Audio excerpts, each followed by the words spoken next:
and roll.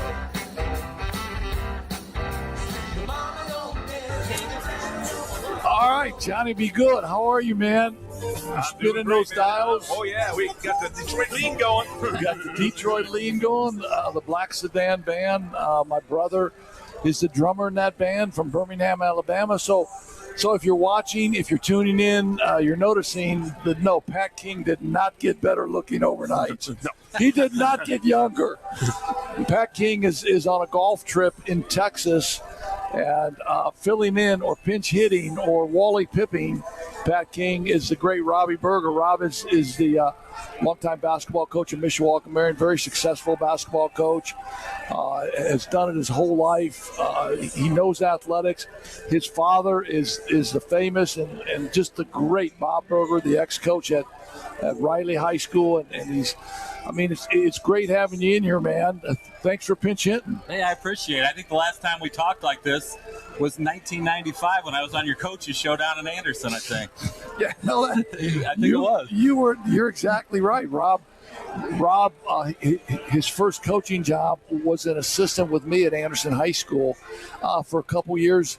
Left Anderson and then went down to Florida and coached at a college down in Florida, right? Rollins University. Yeah, Rollins, yeah. And that's around the Orlando area. You had to have. I mean, you were young, you were single. You had to have a blast down in Orlando, right? It was great. Yeah, when you're 25 years old, living in Orlando, Florida, in an apartment. Why move back to Mishawaka, Indiana? I'm not really sure why. Yeah, but, I don't know, because you could go to Walt Disney World like every other day, right? Every Sunday we went to Daytona Beach. Did you really? People vacation there. I was doing that every Sunday. Oh man, I thought we taught you better. I thought us South Bend guys taught you better. Get you out of the city, go down to Florida, hang out, and then come back when you're old. Yeah, is that how you do it? Well, that's kind of it's really kind of the reverse of how you do it. As you get older now, then you go to Florida maybe January, February, March. But I still like teaching. I'm at Mishawaka still. Rob, you were the head coach at Mishawaka High School for how many years? 8 years. 8 years, man. Yep. 2000 to 2008, I think. You had some really, really good teams, didn't you? Yeah, we had 3 really good teams. One 20, 17 and 16. We had some good teams. Never could quite get over the hump like they did last year. Won the sectional for the first time since 1986. Bodie did a really good job, but with the guys you basically had. Yeah. Yeah. So you left Mishawaka and then went back to Marion. I spent a couple years as an assistant at Riley. With Mark Johnson, good friend of mine, and then last 14 years now. Back at Marion. 14 years at Marion, just a lot of games, 3 NBA players. Yeah. Talk about your 3 NBA players for a minute. Well, obviously it makes you look like you know what you're doing as a coach. You got guys that can play like that. But, Demetrius is the one, and I tell everybody he's the one that credit for, making Marion what it is today, because Marion kind of struggled through some, rough times there for a few decades, and you get a guy of that caliber, other guys are going to want to follow, and Devin Canada did follow. So, Demetrius played for the Celtics and the Sixers, and, Devin played for Orlando, and now he's at the G League with the Lakers. And, Jaden Ivey's now second team, all rookie last year, and, playing for the Detroit Pistons, which I think we're playing a game up there this year. That's amazing. You were telling me about that. You're taking your high school team up to the Pistons arena, playing a game before they play, right? Yeah, they're supposed to be playing, well, again, tentatively, but, they're playing the Bucks, so, Giannis and them will be playing. We're the JV for the Pistons Bucks. No, trust me, your kids will really, really enjoy that. When I was at Anderson, Morgan Wooten was the head coach at DeMatha. He had liver transplant about a month before I did, and we corresponded, a lot. And he set up a game where we would play at the Washington Wizards gym in Washington, D.C. DeMatha was number 1 in the country. I think we were number 1 or number 2 in the state of Indiana, and the money that would be made on that game went towards organ donation awareness. There were like maybe 15,000 people there. The starting guards for DeMatha were Keith Bogans and Joe Forte. Speaking about the Celtics, Joe Forte. Yeah, you guys beat them, I believe. Yeah, right? we beat them, and here's the deal with it. And so I got to tell you this, because you're playing on a pro floor, and the pro floor is 10 feet longer. Mm-hmm. So in the half court, you get 5 more feet from the half court line to the end line. I never put it together. Well, we went through a stretch. We had those great guards, Eric Bush and Tyson Jones and Derek Jones, where if we had the lead, we would go to a four corners and ran a four-corner offense. Well, we had 5 extra feet to operate that four corners. And as quick as they were almost impossible to guard in that. Well, DeMatha came out and guarded us out there, and once they did that, I mean, Eric and Tyson, a couple guys just drove right around and kicked for layups. But I mean, much to my credit or much to my dismay, I never put that together. I never said, "Hey, let's get the lead and go to this." Yeah. And that would help us. But I mean, it worked out well. And I never knew this until they did an article in the Anderson paper about this with Eric and Derek and Tyson and Dwayne Miller and those guys. When the game was tied after 3 quarters, or we had the lead after 3 quarters, we were 52-0. No, I didn't realize that. And I never did either because of the 4 corners. Well, do you remember when we beat Cathedral at 36-35 or something? No. Coach Renner was the coach of Cathedral at the time? Howard Renner and our Notre Dame coach played on that team. I mean, Micah Shrewsbury played for Cathedral. Did he really? I didn't know that. And Micah Shrewsbury. So this is the great knowledge of Robb Berger and Ron Hecklinski coaching this Anderson team. We ran a little thing called pink that when the guard would pass to the forward, we would take the guard's man and go trap the forward, and the backside wing would come up and rotate up to the point guard. So I'm calling pink. It's late in the game. Micah Shrewsbury's the point guard. Micah hasn't shot the ball at all that game. So we run a pink. We trap the wing. Our opposite wing never rotates up, and Shrewsbury gets a 3-pointer from deep, knocks it down, and now we go down one. And we ended up winning that game, and so here is the education to Anderson, Indiana. We win like 36-35. Yeah. And it's a slugfest, and I'm proud of our guys. You're proud of our guys because we didn't think we could compete in a slugfest.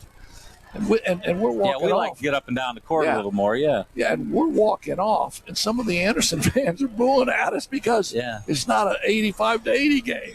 Yeah. And I was really ticked because I think, and you know this too, when you get a team and they can survive in a slugfest against another really good team, I mean, you got a chance to be really good. Yeah, if you can win different ways, you're in good shape. I mean, if you can beat a team to 80 or a game like that, you know your team's going to be pretty good. No, exactly. And then walking off and hearing some of the Anderson faithful boo, I really did want to flip them off. I really did, but I knew my career at Anderson would be short. Yeah, it would have been short. It might have been short. Hey, let's take a look at a little bit of local football. In the NIC now, in that East-West division, New Prairie 3-1. Their only loss is to LaPorte, right, John? Yeah. Yes, that is correct. Hey, I'm giving you all this bomb. Yeah, I know. I'm trying to get everything done over here. All right. Man. Yeah, the only loss is to LaPorte first week of the season. And that was kind of shocking because I think that's LaPorte's only win. It is. Yeah. They've lost 3 straight. And LaPorte started a freshman quarterback, right? Yep. Yeah. So I mean, there you go. St. Joe is also tied at 3-1. Penn at 3-1, but that's not conference. I mean, Penn got beat at Cathedral. Marion's 1-3 in that division. Marion's opening game against Mishawaka put it to them pretty good. They played some pretty good teams. I mean, Marion's played Mishawaka, who's obviously they're 3-1. You know, they played Brebeuf, who I think they're 2-2. Brebeuf got beat by someone Friday that was pretty good. And New Prairie. And I think New Prairie's improved because I think they're starting an offensive lineman back and a starting defensive end back that really's helped them since that LaPorte game. So, yeah, Marion's 1-3. We'll see how they are because I think Adams plays Marion and then St. Joe plays New Prairie. So we'll see pretty quick. Yeah, that'll be a great test for both of those teams. St. Joe's, has played really well. Ben Downey coming back after taking a little bit of a hiatus. He's got a kid that's a sophomore now. And his kid brought about 4 or 5 of his friends from I think maybe St. Pius, and went to St. Joe.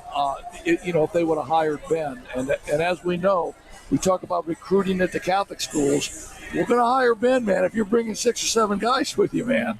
I ain't saying anything about recruiting into Catholic schools either.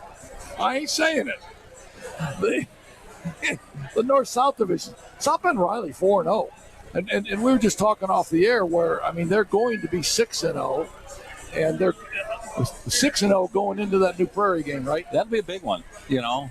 They've got to beat Indianapolis, Washington, and South Bend, Washington, you know, next. But, they're probably going to be heavy favorites in those two games. Yeah, no, they will. You know. And what's interesting about Riley, they haven't played a home game yet. And they play in Indianapolis. Their first 5 games are on the road, so they're finally, you know, getting some home games. You know, New Prairie will be a test, and then Bremen, Jimtown, I believe they have at home. So that'll be – we'll see where they are pretty quick. And as a Riley grad who's been to 1 million football games, they haven't been a real successful football operation over there. So this is good for, you know, the South Side. You know, the Riley's, you know, real solid in football this year. Yeah, no, I think it's great for the South Side. And Bremen in that division, I mean, would probably be the big test, or Glenn. I mean, Bremen checks in. Glenn. Well, okay, so Bremen checks in at 3-1, Jimtown 1-3, Washington 1-3, and South Bend Clay. I mean, does South Bend Clay even have a team anymore, or are those forfeits? No, they do have a team, and actually they now are up to 40 kids on their roster. Really? And they got a transfer from Mishawaka last week who is expected to play this week against Washington. Okay, who is it? I mean, do we know? We do know, but I'm not going to tell you. Oh, Johnny, be good. I gotta take care of my guy Darius. You know. Okay, good. I gotta take care of him. So is there anything that I saw the headlines in the paper that South Bend Clay might, annex to another area and keep the school? Is that? Yeah, there's a group called Save Clay Incorporated. They are going to the county council to ask them to send a resolution down to the Indiana Department of Superintendent's Instruction to file something that they can actually get out of South Bend schools and become Clay Township schools, which would then save the building. That's kind of where they're headed right now, yes. But the South Bend schools, I think, will fight that. Because yes, they will. Doesn't Clay Township bring in 40%?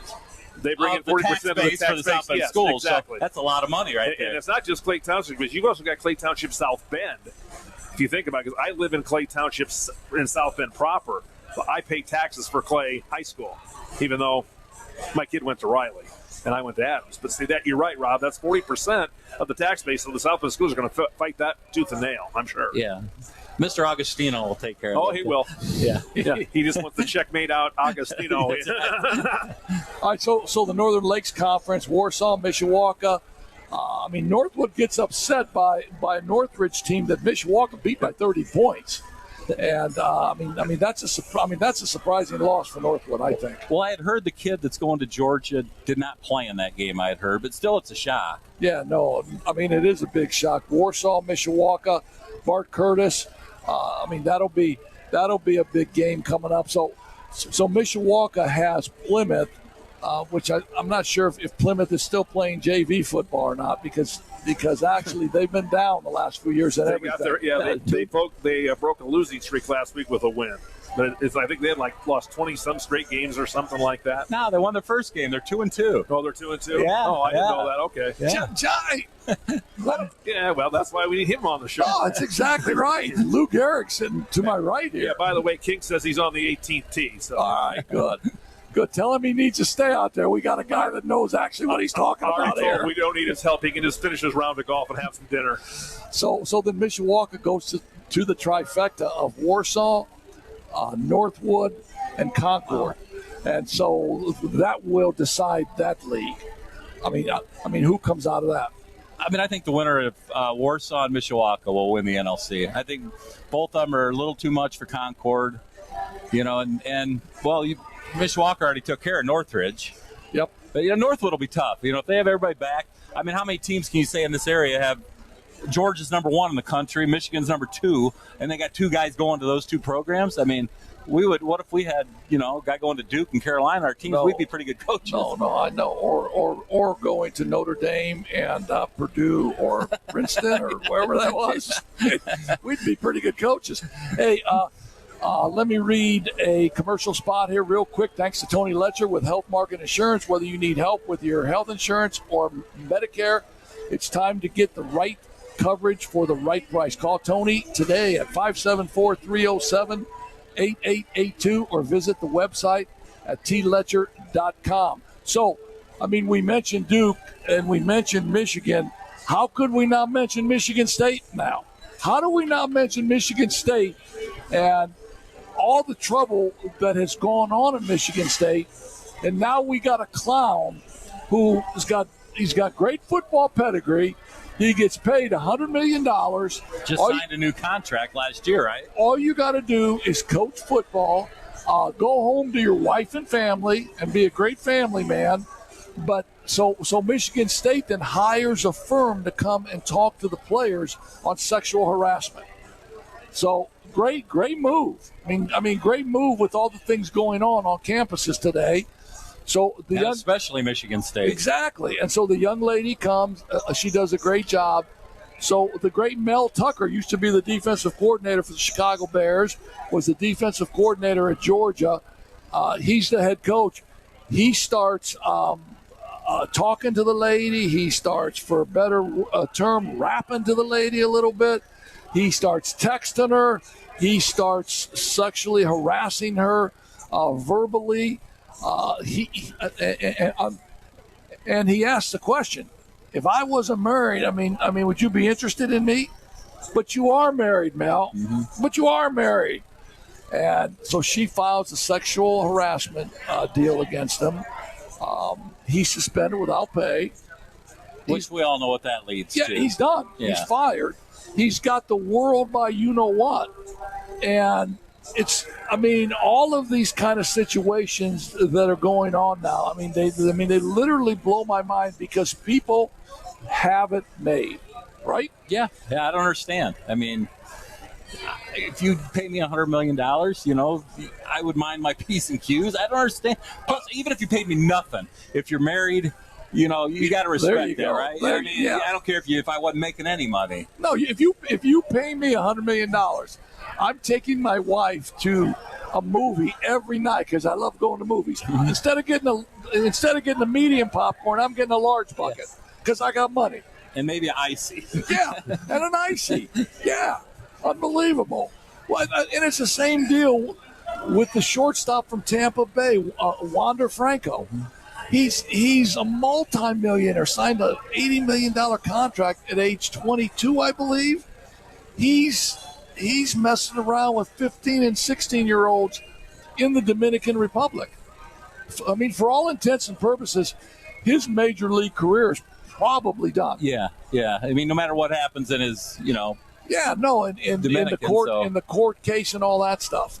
So it's amazing to me that our people who are great athletically, great coaches can't take care of their personal life. Yeah, it's kind of sad. embarrassing. Yeah, it's sad. Yeah. It's sad. Hey, John, give us a question. You want a question? All right. We want a question. You want a question? All right. This comes from one of our viewers in Chicago. Your thoughts on the Bears after yesterday's loss to the Packers? John. Hey, John, do we got to start on you, man? John, do we got a 7-second delay in case I cuss? Yes, we do. All right. We've got a delay ready to go. Right. I got my finger on the button. Okay, because the word embarrassment comes to my mind. Embarrassment. You got 6 months to prepare for that game. Your preparation should be impeccable. The Bears, and I know you watched the Bears too, Rob. The Bears were pathetic. They really were. And, I actually had high hopes. I thought they did a really good job in the offseason getting guys. Why would you go out and get a wide receiver if you're only going to throw it to him twice? The DJ Moore. Why do you even bother? You don't need him if you're not going to even throw it to him. And, I don't understand it. You got a quarterback that can run, but he doesn't even throw it down the field. I mean, no. This is the year, the Lions, the Bears, I thought maybe they'd be battling it out. But, again, another year of battling for the bottom again. Are we going for first-round picks? Or? And you just got John putting his headset on because John's a Detroit Lion guy. Yeah, I mean, the Lions take care of the Chiefs on last Thursday night, 21-20. Yes, sir. And actually, the Lions got a gift because if Travis Kelce's playing, well, they probably don't win. Yeah, but I think the Lions are going to be very improved this year, and a lot of people say they're going to win the North. I think so too. I think that Dan Campbell. Ever since I watched Hard Knocks, I really like watching that. I secretly cheer for the Lions, and I know Steve Sheltra, he loves those Lions. Yeah, no. And once Campbell start talking about biting kneecaps. Yeah. Hey, we're just going to bite your kneecap until we get this right. Come on. But so you're exactly right. They bring in a number one wide receiver. He's got 2 targets. He catches 2 for 25 yards. Justin Fields gets sacked 4 times, 24 for 37 for, 214 yards. Got a 5.8 per pass play average, which is ridiculous. He's got 1 fumble. He's got one. He throws a TD. He throws a pick 6. He's reluctant to put the ball down the field. He's throwing checkdowns left and right. Or taken off. And he said in the press conference that their game plan was to use a lateral passing game, which means a lot of crossing routes, a lot of shallow crossing routes, instead of using his big arm and stretching the Packers out. If the offensive coordinator still has a job today, I'm amazed. Yeah. I'm amazed. If any of you guys watch the Dolphins play, Tua. they threw it down. And that Tyreek Hill, they just threw it and let him go get it. That's what you do. I thought DJ Moore, that's the kind of guy that they wanted him to do, and just they never even threw it. And then you couldn't even turn fast enough. You turned the channel, it was back. The Packers were scoring again, and they were supposed to be down this year. You know? Yeah, Jordan Love, sits 3 years behind Aaron Rodgers, and he learns. He learns from Aaron. Aaron Rodgers sat 3 years behind Brett Favre, so maybe they've showed us a way of how to develop quarterbacks. I don't know, but Jordan Love doesn't look like he's a slouch. He looks pretty good. No, he looks solid. All right, guys, we got a call that just called in. Q wants to talk to you guys. Quentin Harlan. You remember Quentin Harlan was our manager at Anderson? Oh, yeah. Q. Yeah. He's right there for you. Q, what's shaking, big dog? Can't hear you, man. Why not? He's in there. Oh, wait a minute. I got no Q. Try that now. Q, you there? Q, I got no Q. I don't know. Yeah. You got Q now, don't you? We got Q now. What's up, brother? Well, I heard you guys lamenting about the Bears. I figured misery loves company, so I figured I'd call in. So you remember the great Robb Berger coaching with us for those first couple years? Q, how are you? It's been a long time. Doing good, Rob. How's things up there? I can't complain. All right. We could complain, but I don't think anybody's going to care. No. All right, give me your 3-minute synopsis of that game. And remember, we do have a 7-second button here. So Johnny, keep your finger on the trigger there. It's there. All right, Q, go ahead. Point blank, we all learned you go north to south in every sport known to mankind. I don't know why they decided to try the east to west game plan.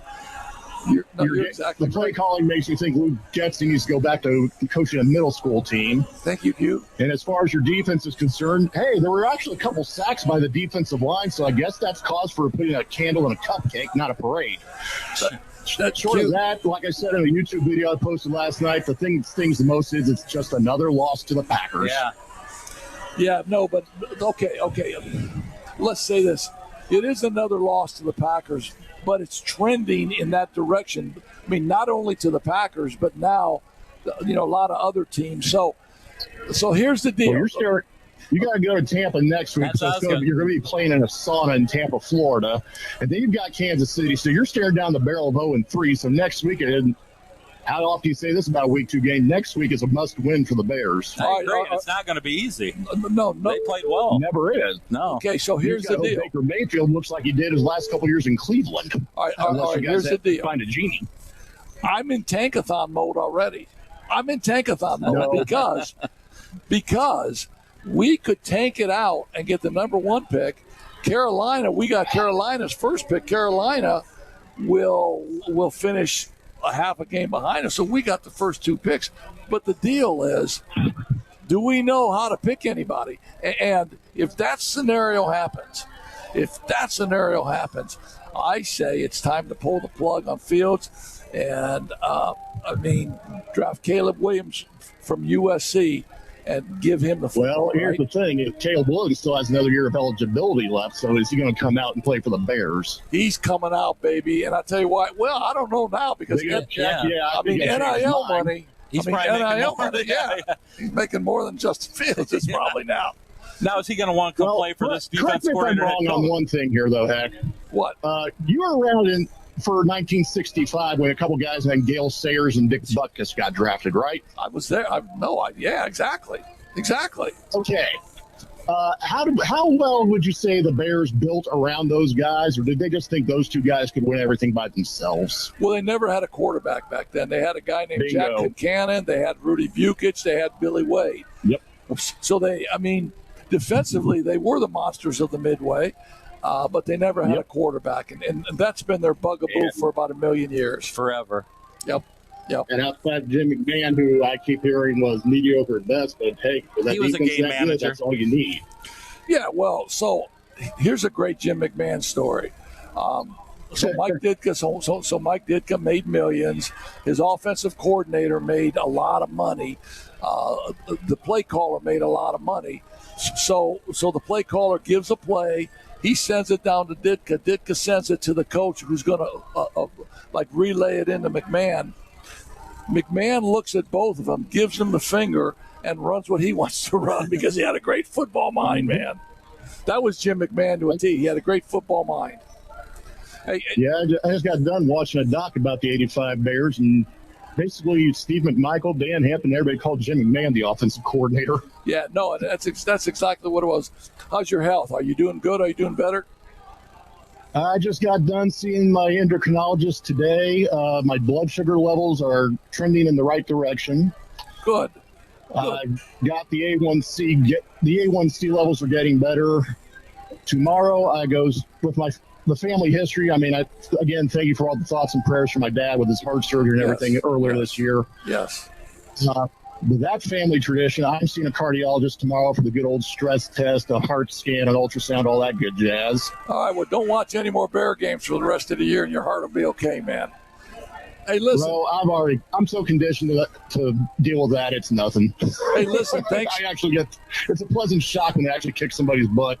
Hey, listen, thanks for being on the Black Sedan Hotline, man. We'll talk at you later. Thanks for listening, Q. No problem. You guys take it easy, and I will see you when I see you. All right, man. Q. All right, man. That's one of our managers down in Anderson that was almost like a co-assistant coach, or he thought he was, to be quite honest with you. And when he graduated high school, he said, "No problem, heck, I'll still come back and manage." And I said, "Cool." So I know that we're getting ready to have another caller here. And it's your brother. So, my brother, the great Donnie Heck, how are you, man? Hey, Ron, how you doing, buddy? I am great. So, I got the great Robbie Berger sitting next to me, and my brother Don worked at Vorty Park when your dad was the park director. Yeah. And Donnie was the groundskeeper, and every day I would walk in the shelter house, and Donnie would be laying in the wheelbarrow with the hoses as a little mattress, taking a nap there. Remember that? I do remember it. Most comfortable bed I've ever laid on. Yeah, and getting paid for it, right? Yeah, exactly. All right, man. So we got you on here to talk a little bit about Southeastern Conference football. And obviously you live in Birmingham, Alabama. And obviously you started for your first probably 25 or 30 years, you were a great Notre Dame fan. And then you moved down to Alabama, and you've been down there for a long, long time. And now you're an Alabama fan, and you know Alabama football really well. So Alabama takes it on the chin by a really good Texas team, by the way. I mean, Sark. Nick Saban brings his career back by bringing him in as an assistant coach. And Sark gets that Texas job. His quarterback is really good, Quinn Ewers.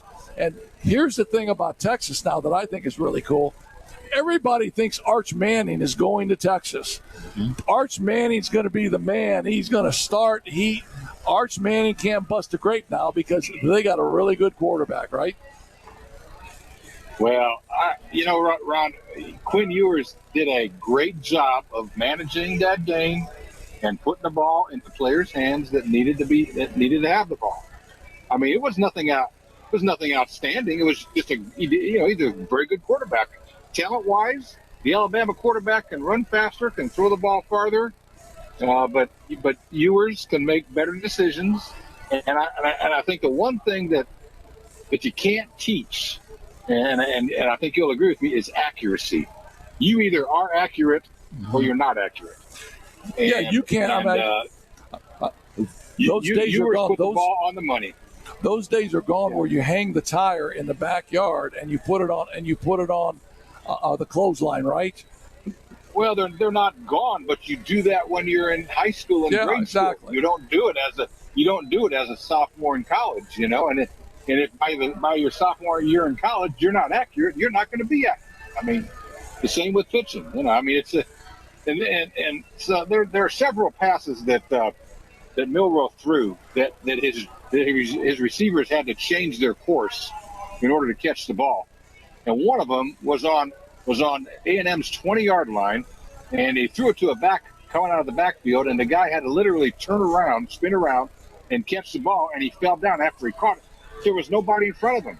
He had touchdown. Yeah. And my first thought was, boy, they missed Bryce Young. They missed his accuracy.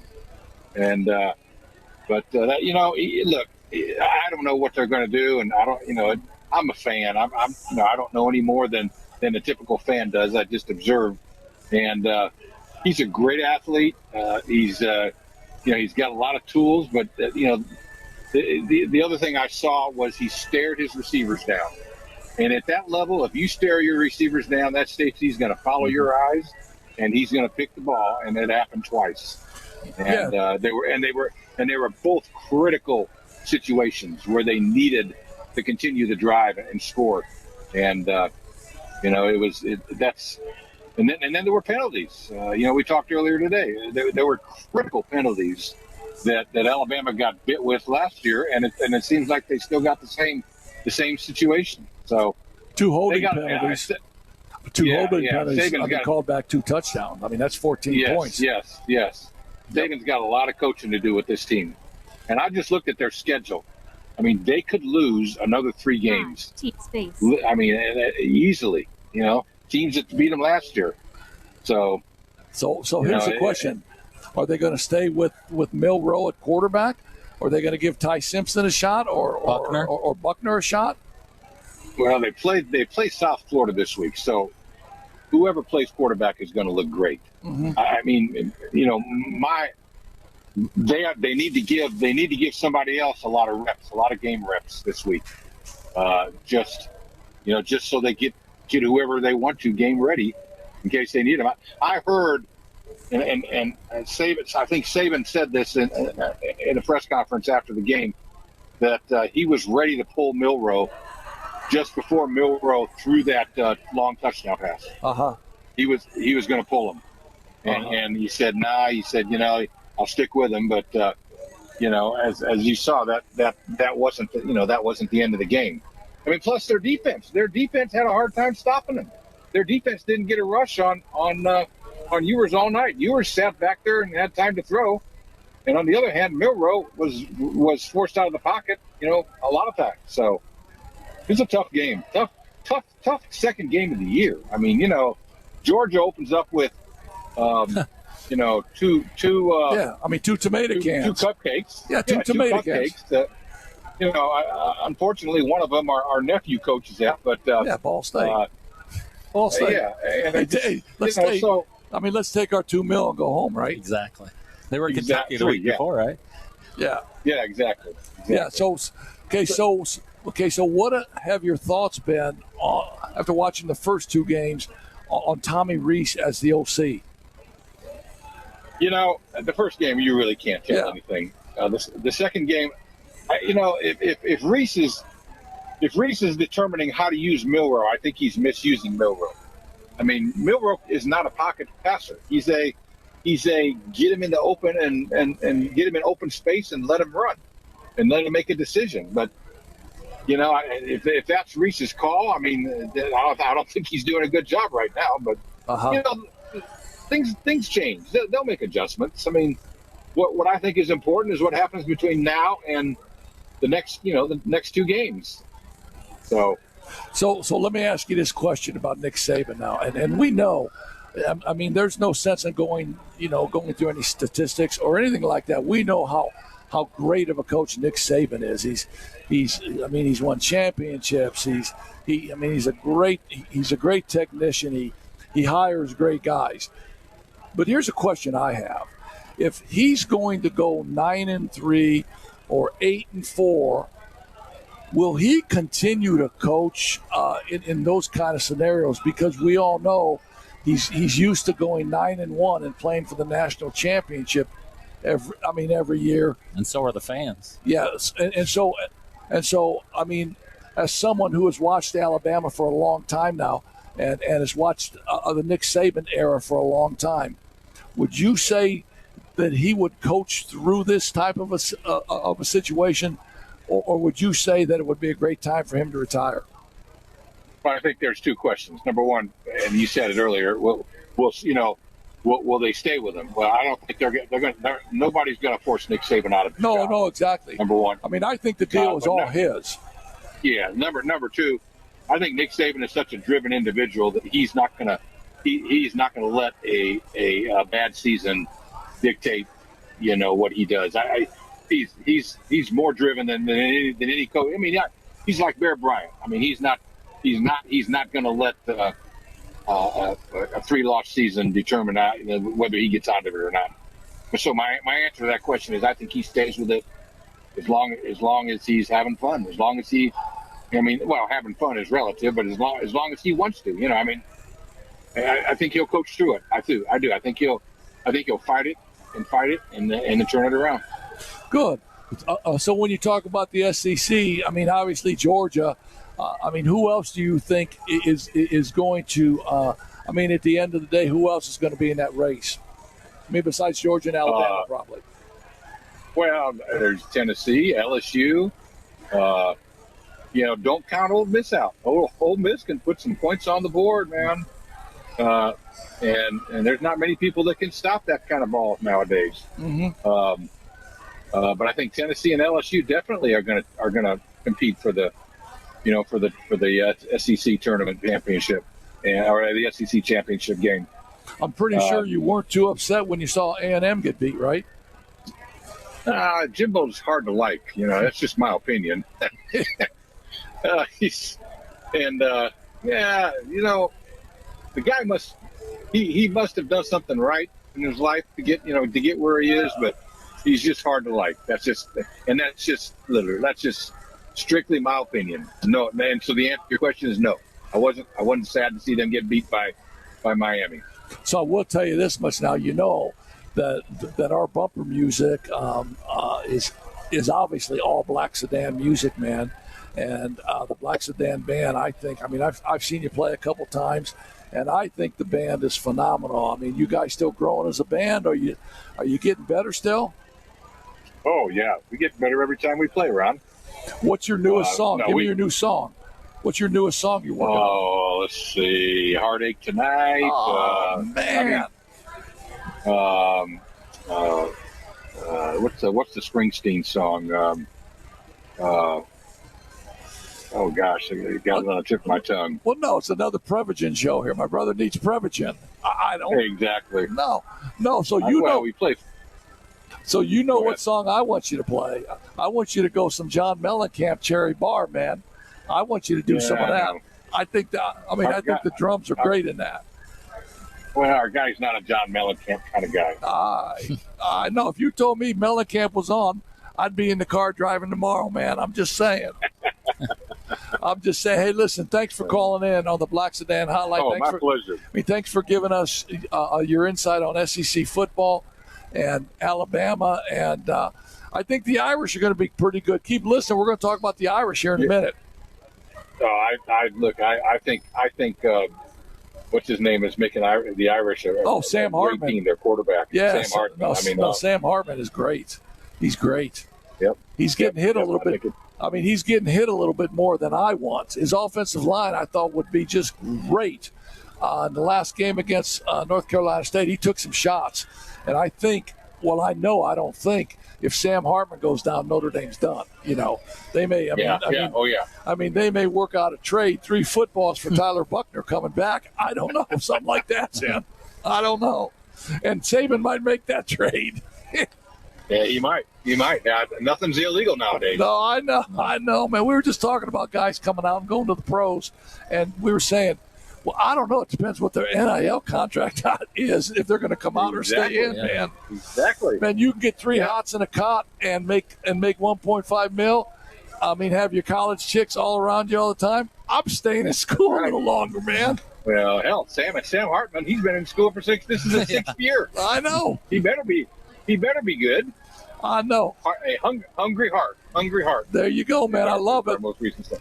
Hey, listen, great speaking. Hey, great speaking with you, man. Tell the fam I said hi and take care of your hip. All right. Thanks, Ron. Love you, buddy. All right, love you too. See you, man. So that's the question, and I'm going to pose a question to you when we get done with our sponsors here. Thanks to Tony Letcher with Health Markets Insurance. Whether you need help with your health insurance or Medicare, it's time you get the right coverage for the right price. Call Tony today at 574-307-8882 or visit the website at tletcher.com. Hahn Funeral Home, the loss of a loved one can leave you with lots of unanswered questions and stress. At Hahn Funeral Homes of Mishawaka, we're here to help. Our focus has always been on the families that we serve. At Hahn Funeral Home, we stand ready to meet your needs and exceed your expectations. When selecting a funeral home, our experienced funeral directors and staff will be there for you every step of the way for all your funeral service needs. Hahn's is located on West 8th Street. Give them a call and stop in and see Pat Hahn at Hahn Funeral Home. Here's the joke for you, Johnny Be Good. Yes, sir. Okay, 2 caskets were talking to each other. Okay. One casket said to the other, "Is that you coughing?" Oh, Come on, man. Well, speaking of stiffs, we have the ever lovely Coach King on the line. He is calling from Texas. Just got off the golf course, right, Coach? I did. I'm in the car right now. How you guys doing? Hey, Wally. Pipp, how are you, man? Stop it, Lou Gehrig. You're killing me. We're having a great time, right, Rob? Yeah, having a good time. Yeah, Hi, Robbie. How you doing? Pat, I'm doing great. How are you? Well, I'm fine. I just got off the golf course. My 2 brothers are here in the car, and I'm sitting in the scrub seat here on the passenger side, hanging out the window. Hey, listen, man. How'd you hit him today? Okay, it was a nice course. We were down here with the other people that volunteered at the Colonial Golf Tournament that we worked at back at Memorial Day weekend, and we didn't get to play at the Colonial Golf course because they're renovating it back to however it looked back in the 40s, and then they're trying to get it ready for next year's tournament in May. So we played at a course nearby here, just west of downtown Fort Worth. So we are on Airport Expressway right now, over by DFW and in the Hearst, Euless, Bedford area. If people in Texas know anything about that. Well, obviously we don't. We're at Bar Louie, the great Bar Louie, man. The food's great. We got a couple of drinks here sitting on the table. We're getting ready to talk maybe some Notre Dame football. I'm going to ask Rob a couple philosophical questions here about coaching. And we miss you, big boy. And we'll talk next week about what our plan is going to be. Be safe traveling. Tell your brothers I said, hey, man.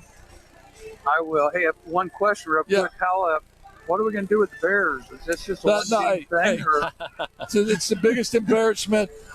So after one game, I'm in tankathon already. I mean, Rob can answer it. Rob, tell him what you think. I was embarrassed. I thought they had turned a corner. They got some draft picks, got a number 1 receiver, and then that showed up yesterday. I know. We were disappointing. We've been talking about how Carolina was maybe trying to tank, but I think it might be the Bears. Well, it doesn't matter because the Bears got Carolina's first-round pick, so it doesn't matter. I mean, we may go 1-2 in the draft next year, but what about those Cowboys? How about them Cowboys down there, man? I mean, 40 zip. Gosh. I mean, 40 zip over the G-men. Are you kidding me? Running up the score, Jerry Jones. Running up the score. My ears are on overload right now. All you hear down here is how about them Cowboys? I know. So I think you can't help it. It's as bad down here as you hear when Notre Dame wins a home game.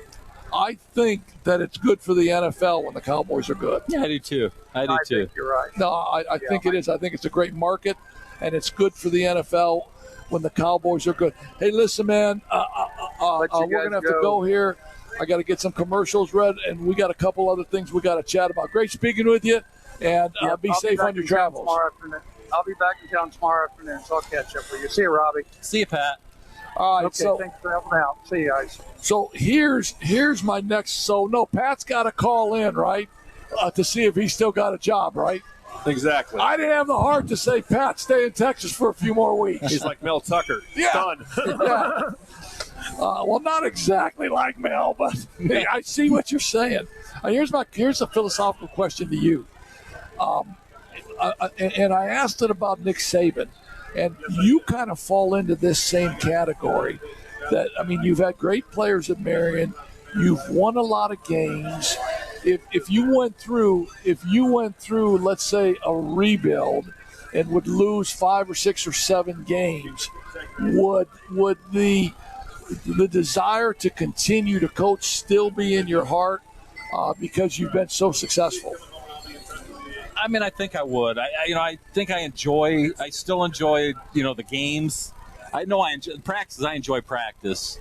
And, I still enjoy the kids. So I think I would. And, you know how it is. You're competitive. So if you would have, a 500 or less season, I don't think you'd want to go out like that, I guess. And I think I'd want to, keep coaching, until I could, when I'd step away on my own terms, I guess. Yeah. So I kind of liken that a little bit to Dabo Swinney at Clemson. Yeah, he's losing a little bit more than he's used to losing, and but I think Dabo Swinney does it more than just for winning. I think he's a very Christian-oriented man. He talks always about developing the moral fiber of his players and stuff like that, and I think that's great. And if he was going through a couple of tough seasons, I think he would, hang in there and fight it out. So in my particular case, I got spoiled being at Anderson. I was one of the guys that just came in and we did it for the love of it. And then when I got to Anderson, there was a lot of winning involved. Mm-hmm. There was a lot of stuff involved with running a really good program. Then when I came to Mishawaka, it's a little different because obviously you don't have the same caliber of players, and obviously you're going to lose a little bit more. And the losing really, really got to me. Yeah. It really got to me. And so my thought process and my question, I know I got all these sophomore backs. Do I want to hang in there and still coach them up again? Or do I just want to get out now and do some other things?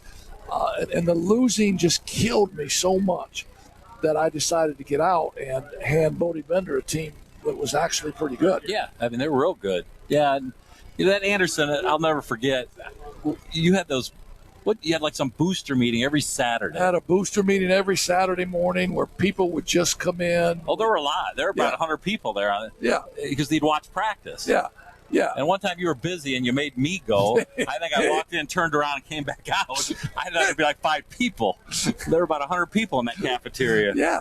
Yeah. And then I had my own radio show. Yeah, every Monday night. Yeah, every Monday night I had a radio show. And so Anderson kind of got me spoiled a little bit.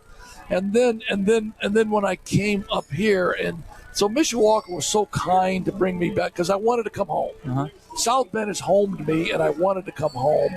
So they were kind to bring me home, and I spent 5 years there. And then the relative losing of maybe going 12-9, or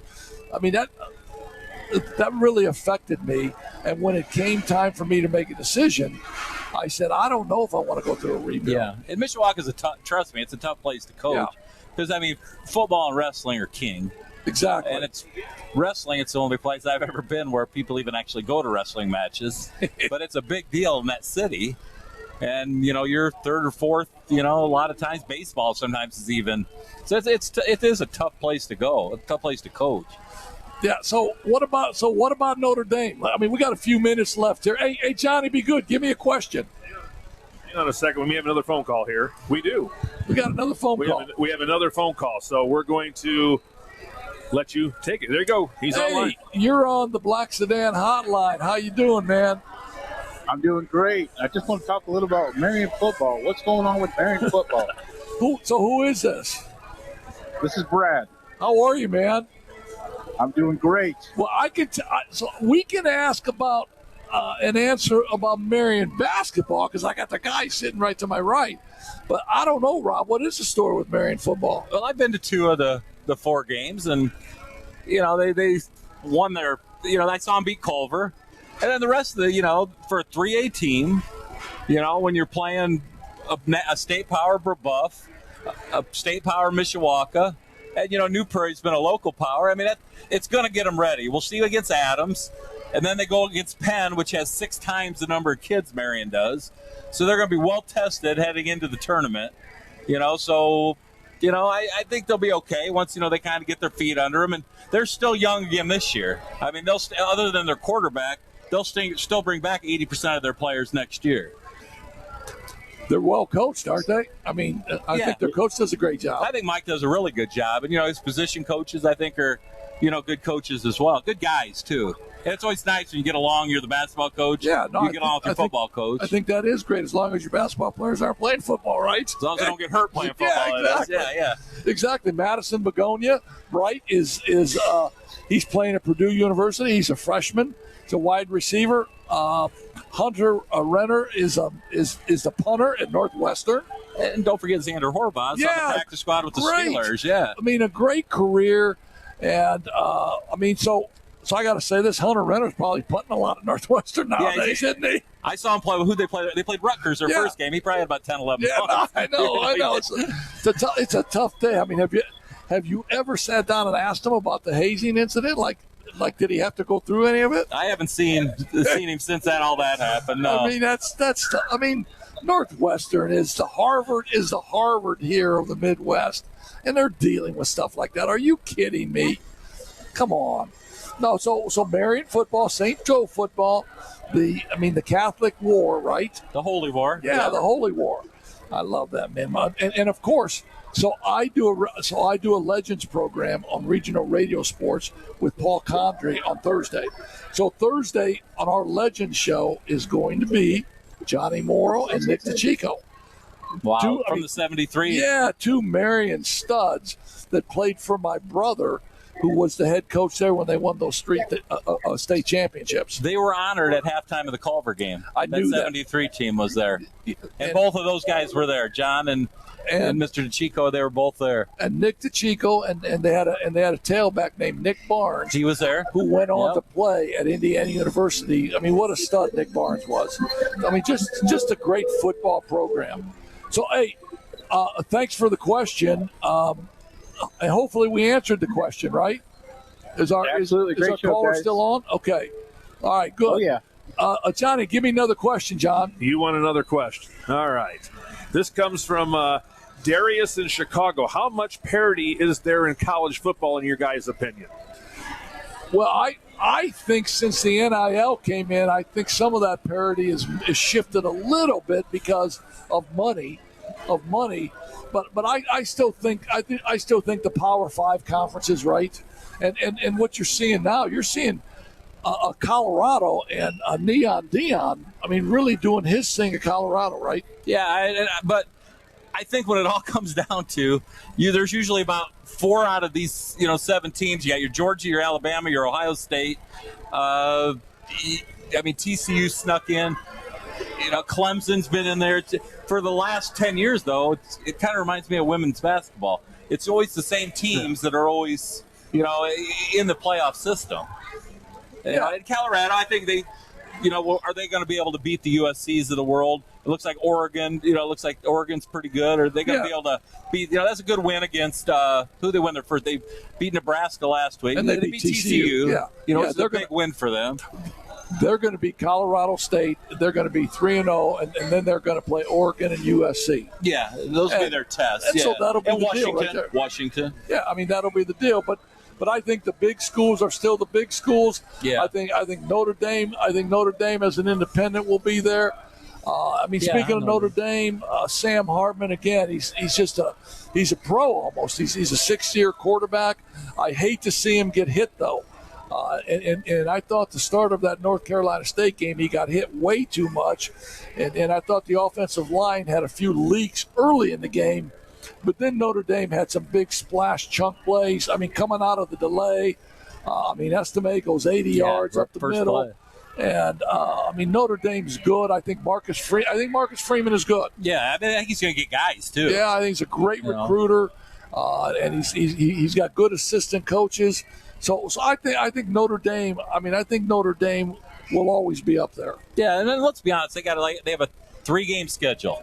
They got to win 2 out of 3. Clemson, Ohio State, and USC. They got to win 2 out of 3 of those, and they're in the playoff, in my opinion. Yeah, no. They're going to take care of the rest, I think. Without question, they got a 5-headed monster at running back.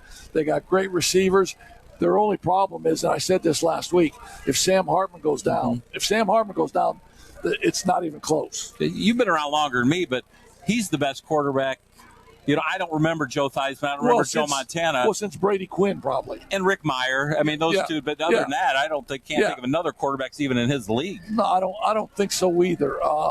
And so as long as Notre Dame can stay healthy, they're in that mix. Yeah, they are. Michigan. Yeah, Michigan's right there. Exactly. As long as Harbaugh can stop breaking recruiting rules. That aren't rules anymore. Yeah, I heard Sheltraw's coaching Michigan next week. I heard Steve Sheltraw is going to be the assistant coaching that. Then the special teams will be well under control. That'll be the best special teams Michigan's ever had. I just can't believe Sheltraw hadn't called in today. He talked about it, but anyway, hey John, we need to do our sponsors one last time here. We do. It's been a great show, John. You spun the dials. Obviously great. We had a lot of things going on tonight. A lot of calls coming in. And obviously, you did a great job, Rob. It's phenomenal having you sit next to us here. We'll have to have you on here more. Not as we'll get Pat King there. We'll put you in the middle, and we'll make it a trifecta here sometime. I know it's hard for you during the season because, you always practice late. I usually practice late, yeah. We can work some out. I had a good time. Thanks for having me. Yeah. So, John, if you're ready to do our sponsors here, I will.